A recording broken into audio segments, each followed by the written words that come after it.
बड़ी शिक्षा छोटा संदेश में आप सभी भाई बहनों को बहुत बहुत स्वागत है। आज की चर्चा का विषय जप को लेकर करने जा रहे हैं। देखिए, शास्त्रों में जप के लिए बार बार कहा गया है।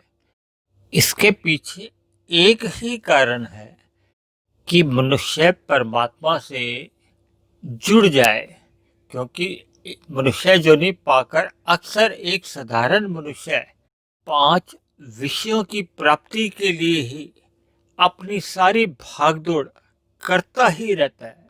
ये 5 विषय हैं: गंध, रस, रूप, स्पर्श और शब्द। जैसा कि हम सब जानते हैं, प्रकृति के 3 गुण हैं: तमोगुण, रजोगुण और सतोगुण। तमोगुण से 10 गुना अच्छा रजोगुण है, रजोगुण से भी 10 गुना अच्छा सतोगुण है, और सतोगुण से भी 10 गुना अच्छा है विशुद्ध सतोगुण, जो कि परमात्मा के लिए ही कहा जाता है। अक्सर ऐसा देखा जाता है कि एक साधारण मनुष्य इन 5 विषयों के पीछे जब गहरे तल पर चले जाता है तो उसके तमोगुण में गिरने की, यानी कि पतन होने की संभावना बढ़ जाती है। क्योंकि जब मनुष्य एक भोगों में लिप्त रहता है ना, तो फिर भोगों का उसको एक व्यसन सा हो जाता है, उसका भोगने का आदी हो जाता है, उसका स्वभाव बन जाता है। फिर जब व्यसन लग जाता है तो फिर मनुष्य उन भोगों के प्रति रह नहीं पाता। तो ऐसे में जब रजोगुण में रहकर उन भोगों के प्रति क्रियाएं नहीं हो पाती तो मनुष्य तमोगुणी बन जाता है। तमोगुणी का मतलब यह है कि जब अन्य मनुष्यों को हम तंग करते हैं, पीड़ा देते हैं, दुख देते हैं, छल कपट ठगी हेरा फेरी करते हैं, तो मनुष्य तमोगुण में गिर जाता है। इसीलिए हमारे ऋषि मुनियों ने शास्त्रों में परमात्मा से जुड़ने के लिए विभिन्न प्रकार के साधन बताए हैं। उसी में ही एक साधन ये जप है। देखिए, जप का अर्थ है जब हम किसी एक शब्द विशेष को या कुछ शब्दों को, यानी एक वाक्य के रूप में कह लो, जब हम अपनी जिह्वा द्वारा या होठों द्वारा उच्चारण करते हैं।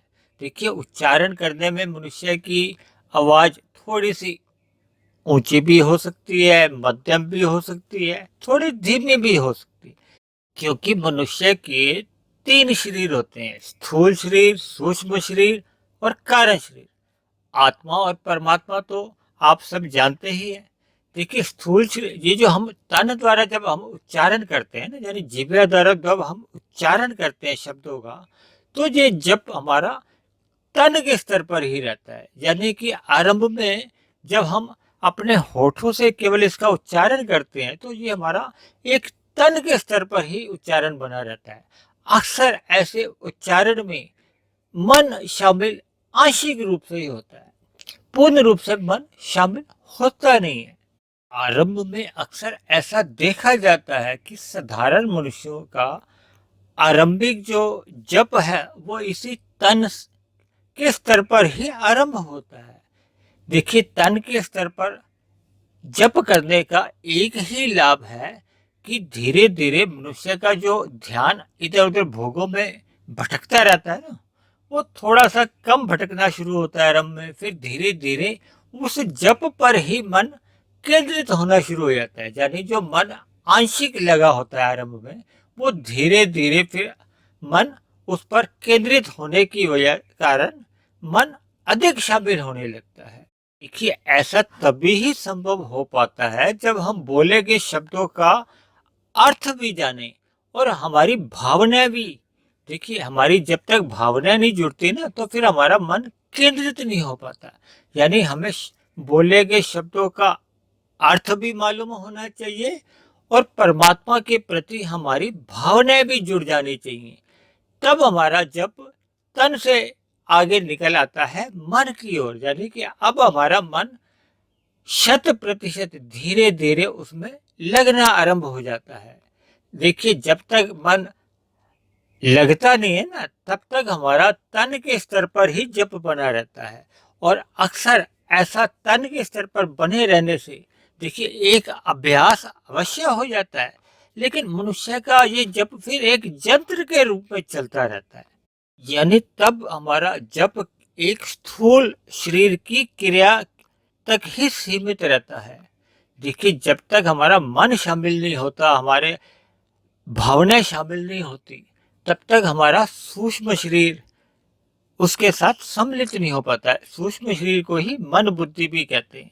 फिर धीरे धीरे जैसा जब हमारा मन शामिल हो जाता है तो हमारी भावनाएं लंबे समय तक जप के साथ जुड़ी रहती हैं, तो फिर हमारे कारण शरीर में संस्कार बनने लगते हैं।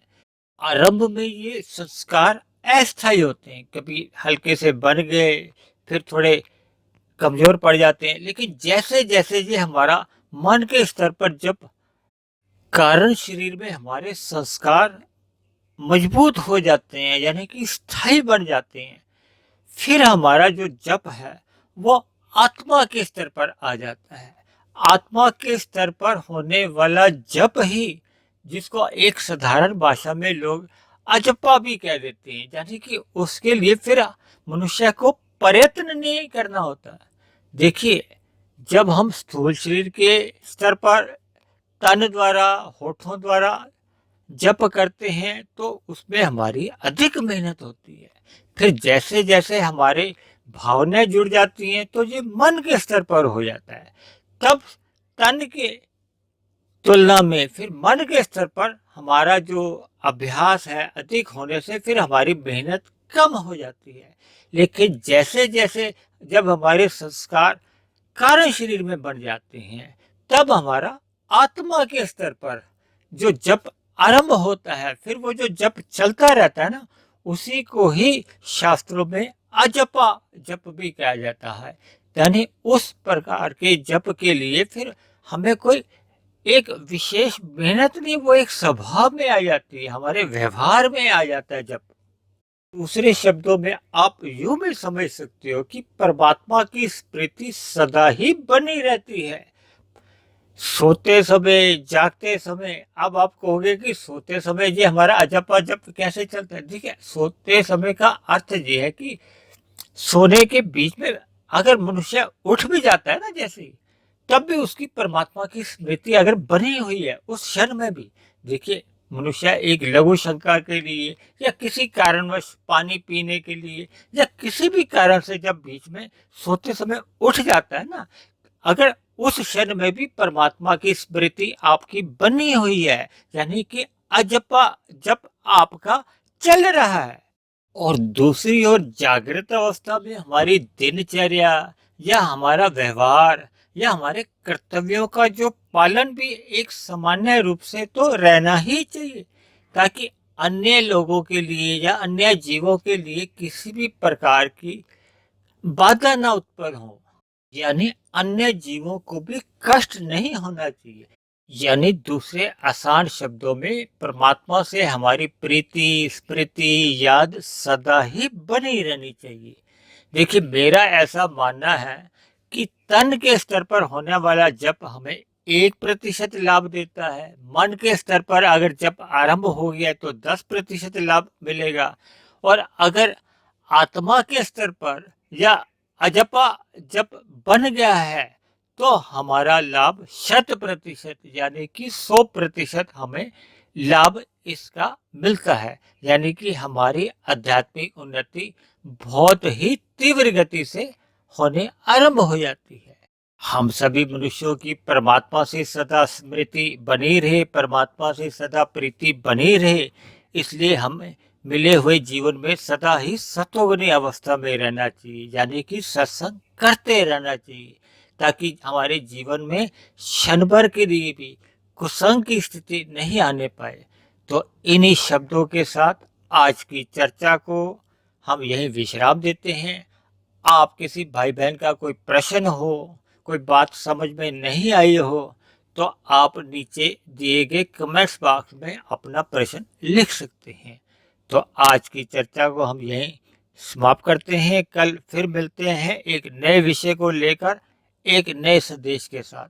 तब तक आप सभी भाई बहनों का बहुत बहुत धन्यवाद।